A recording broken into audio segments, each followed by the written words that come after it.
अच्छा मलिक साहब, ये बुशरा बीबी को जब उनकी ज़मानत हुई, खबर सामने आई तो इन तहफ़्फ़ुज़ात का भी इजहार किया जा रहा था कि हो सकता है कि हुकूमत दोबारा उनको गिरफ्तार कर ले, लेकिन आज उनको रिहाई मिल गई। उसके बाद आज फिर ऑल्दो के अदालत के हुक्म के ऊपर खान साहब से मुलाकात भी हो गई कुछ वकला की। तो आपको लगता है कि चीज़ें कुछ बदल रही हैं, हुकूमत को कुछ चीज़ों का इदराक हुआ है या सियासी माहौल को बेहतर करने की कोशिश की जा रही है?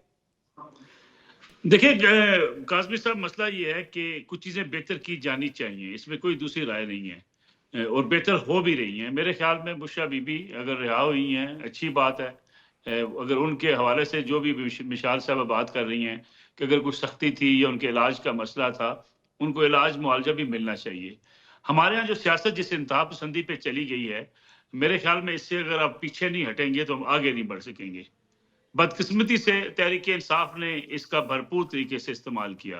आपको याद होगा इमरान खान साहब एसी तुड़वाने की बात किया करते थे, घर से खाने लाने पे एतराज़ किया करते थे और फिर ये कहा करते थे कि अमीर और गरीब की जेल बराबर होनी चाहिए। ये क्या तरीका है कि मियाँ नवाज शरीफ हों या कोई और सियासतदान हो, उनको जेल अलग मिले और बाकी आम लोगों के लिए जेल अलग हो।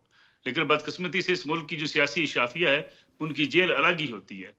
उनके जेल मेन्यू भी अलग होते हैं और ये सारे उससे मुस्तफीद होते हैं। किसी एक मैं पार्टी की बात नहीं कर रहा, लेकिन इंतकाम की सियासत जो है वो नहीं होनी चाहिए, इसमें कोई शक नहीं है। अगर आज उनकी रिहाई हुई है और मेरे ख्याल में कहीं ना कहीं कुछ वजूहत ऐसी मौजूद है, यकीनी बात है, ना पीटीआई इसको मानेगी ना कोई और बात मानेगा, लेकिन ये है कि चीज़ें नॉर्मलाइज करने की कोशिश माजी में भी होती रही, शायद अब भी हो सकती हैं। लेकिन ये डिपेंड करेगा कि आगे से तहरीक इंसाफ का जो है वो रवैया कैसा होगा।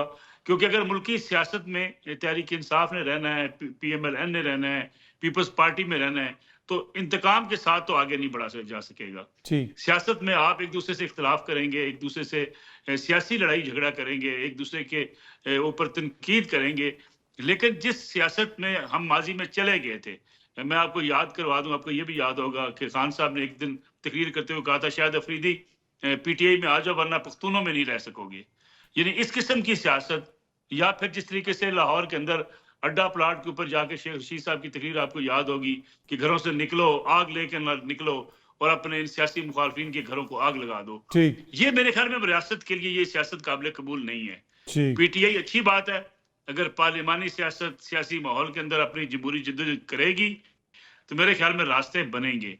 अलबत्ता सियासत को चैलेंज करके अगर सियासत आगे बढ़ाने की कोशिश की जाएगी, मेरा ख्याल में उसका ज़माना। ठीक है। अच्छा मलिक साहब, ये जो बात हो रही है यहाँ पे ख्वातीन कैदियों की भी बात होती है, इस वक्त भी जो डॉक्टर यास्मीन राशिद साहिबा हैं वो कैद हैं। उसके अलावा हमने बहुत सारे मामला दीगर भी देखे, हाई कोर्ट से जो रिमार्क्स आते हैं, आज भी हाई कोर्ट ने ये रिमार्क्स दिए कि हम ये हुक्म तो दे रहे हैं लेकिन हमें पता है आप अमल दरामद नहीं करेंगे। ये इस्लामाबाद हाई कोर्ट, वो हाई कोर्ट जो सुप्रीम कोर्ट से चंद गज के फासले पे है, वो सुप्रीम कोर्ट जिसके अंदर आईनी बेंच बनने जा रहा है, लेकिन आइन और कानून के ऊपर अमलदारी की हालत ये है कि मोअज़्ज़िज़ अदालत को इस तरह के रिमार्क्स देने पड़ रहे हैं। तो ये एज ए सोसाइटी हम सब के लिए लम्हा फिक्रिया नहीं है?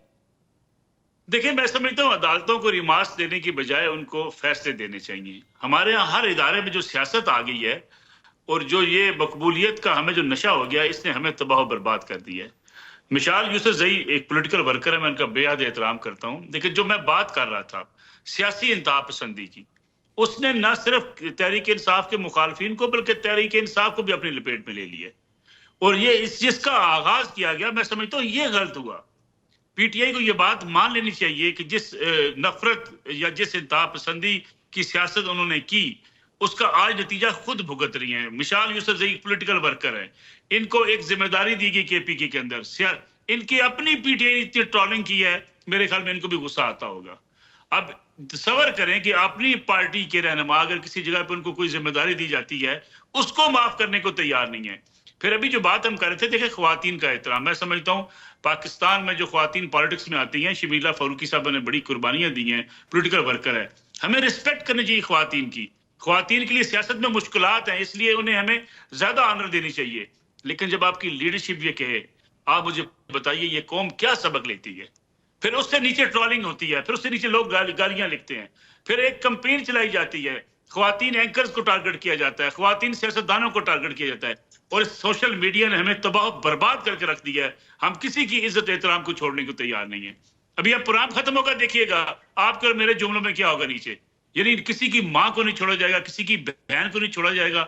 ऐसी सियासत पर लानत भेजनी चाहिए, मैं समझता हूँ पाकिस्तान में, जिसमें आप लोगों को गाली देके आगे बढ़ना चाहें, लोगों को गाली देके मशहूर होना चाहें, लोगों को जलील और रुसवा करके अपनी पॉपुलैरिटी गेन करें। इसमें सियासतदानों को मिल बैठ के सोचना होगा कि हम आखिर किरदार कुशी स्टेजेस पे खड़े होके क्यों कर रहे हैं अपने मुखालफिन की। ठीक है। अच्छा, दूसरा देखें ना, अगर हम इसको टोटलिटी में देखें मलिक साहब, तो जो पंजाब हुकूमत कर रही है, जो पंजाब हुकूमत लोगों के घरों पे छापे मारती है, पंजाब पुलिस ने जो कुछ किया पिछले दिन, एक वजीर मौसूफा तो कह रही थी सहाफियों को नौकरियों से निकलवा दिया जाएगा। तो मसला ये है ना कि हम तासुर ये देते हैं कि जैसे सियासत उस दिन शुरू हुई जिस दिन इमरान खान आया, लेकिन जो शहीद बीबी के साथ हुआ, जो शहीद बीबी की तस्वीर फेंकी गई, जो कौमी असेंबली के अंदर शहीद बीबी के हवाले से अल्फाज इस्तेमाल किया करते थे वो लोग, जिनको बाद में बावलपुर भेजा गया कैद करके, तो ये भी तो हमारी तारीख का हिस्सा है ना। अतर साहब, उन्होंने माफिया मांगी, वो मिल बैठे, उन्होंने गलतियों का इजाला किया। बेनजीर भुट्टो, शहीद साहबा और मियां नवाज शरीफ इकट्ठे बैठे, उन्होंने कहा आइंदा हम ये काम नहीं करेंगे। उससे वो वापस आ गए। हमें आज भी वापस आना है। देखिए मसला क्या है, आप कहते हैं छापे मारे जा रहे हैं, नहीं मारे जाने चाहिए। सिर्फ हम मसला इस मुल्क का ये है कि सियासतदान संजीदा हो जाए। अगर वो अपना काम करना शुरू कर दे, एस्टैब्लिशमेंट नीचे जाएगी। मैं साहब से थोड़ा डिसएग्री करती हूँ कि जो माफिया होती है वो गलतियों की होती है। क्या आप गलती करें, जुर्मों की नहीं होती, और किसी की इज्जत नीलाम करना गलती नहीं है, जुर्म है। मैं मलिक साहब आपको भी शामिल करना चाह रहा हूँ इसमें। आप देखें ये बड़ा इंपॉर्टेंट एक इशू है। अब ये जो जजेस की कमेटी बैठी जिसने चीफ जस्टिस साहब को तैनात करना था, पार्लियामेंट की खुसूसी कमेटी, उसमें बैरिस्टर गौर साहब को और साहिबजादा हामिद रजा साहब को हुकूमती दोस्त राजी करने की कोशिश करते रहे कि आप आएँ हमारे साथ बैठें और नए चीफ जस्टिस की तैनाती करें। लेकिन रवा माह के अंदर ही बैरिस्टर गौर के ऊपर एक दहशतगर्दी का मुकदमा दिया हुकूमत ने, साहिबजादा हामिद रजा साहब के ऊपर दहशतगर्दी के मुकदमात हैं, लेकिन उन्हीं को लोगों को बुला के हम अगले चीफ जस्टिस की तैनाती की बात कर रहे हैं। तो जब हम कानून को इस तरह मजाक बना देंगे कि मिशेल के ऊपर दहशतगर्दी के मुकदमात होंगे, डकैती के मुकदमात होंगे, आप नहीं समझते कि फिर ये सारा जो निज़ाम है वो एक तरह से मजाक बन जाता है और इसको नुकसान पहुंचता है? देखिए मुकदमात इस किस्म के नहीं होने चाहिए। मैं समझता हूँ सियासी जमातों को भी बिहेव करना चाहिए। देखिए पीटीआई क्यों चाहती है कि वो अटक से निकल के या केपीके की जो हुकूमत है वो वफाक की हुकूमत के ऊपर आकर जो है वो अटैक करेगी, या वहां पे आके एहतजाज करने के लिए केपीके की हुकूमत अपनी सारी वसाइल को इस्तेमाल करेगी। भाई अली मीर गंडापुर साहब वज़ीर आला सिर्फ पीटीआई के नहीं है, वो के खैबर पख्तूनख्वा के वज़ीर आला हैं। उनको और सियासत को, यानी पीटीआई की सियासत को अलग होना चाहिए। मिशाल यूसुफजई साहबा अगर एडवाइजर हैं या वहां पे मशीर है हुकूमत की, तो ये हुकूमत का ओहदा है और एक पार्टी का ओहदा बिल्कुल अलग होता है। एक तरफ हुकूमत गलती करती है, दूसरी तरफ अपोजिशन भी गलत करती है। अगर आपसे कहा जाए कि आप डी चौक ना आए और आपके लिए ये फ्रांस पार्क में जलसे की जगह दे दी गई है, दुनिया भर में सियासी जमातें उसके मुताबिक ही जलसा करती हैं, लेकिन हमारे यहाँ उल्टा काम है। कोई सियासी जमात, सिर्फ पीटीआई नहीं, किसी से कहा जाए कि भाई फलां जगह पे आप जलसा कर लो, वो कहते नहीं हम वहां जलसा नहीं करेंगे, हम जब तक रोड बंद नहीं होगा, जब तक घेराव नहीं होगा, हम खबरों की जिरत नहीं बनेंगे। ये बात दुरुस्त है आपकी कि जब हम रूल ऑफ लॉ की तरफ नहीं जाते तो फिर इस किस्म की बातें पैदा होती हैं। बाकी रही बात, मैं समझता हूँ पीटीआई की कमेटी को, पार्लिमानी कमेटी को जो मेंबरान थे, उनके ऊपर भला से मुकदमात हो, उनको शिरकत करनी चाहिए। सियासी मुकदमात होते रहते हैं। इमरान खान साहब के ऊपर मुकदमात थे, वो वज़ीर आज़म बन गए, लेकिन मसला ये है कि अगर आप मुकदमात पे ही रुके रहेंगे और कहें जी हम किसी कमेटी का हिस्सा नहीं बनेंगे या किसी कानून साजी में नहीं जाएंगे, तो आप पार्लिमानी निजाम को तस्लीम नहीं कर रहे। आपको अपने पार्लिमानी निजाम को तस्लीम करना है, अपनी राय देनी है। इख्तलाफ कर रहे भले आप उस कमेटी में, आप अपना नाम तजवीज़ कर देते कि मंसूर अली शाह साहब हमारे चीफ जस्टिस होने चाहिए, लेकिन आप उस प्रोसेस का हिस्सा जरूर बने। जैसे कि माजी की गलतियां होती रही कि नेशनल सिक्योरिटी कमेटी के इलाज में भी प्राइम मिनिस्टर शरीक नहीं होते थे। यानी इतनी नफरत हम सियासतदान एक दूसरे के साथ ना करें कि आपका पार्लिमानी निजाम ही खतरे में पड़ जाए।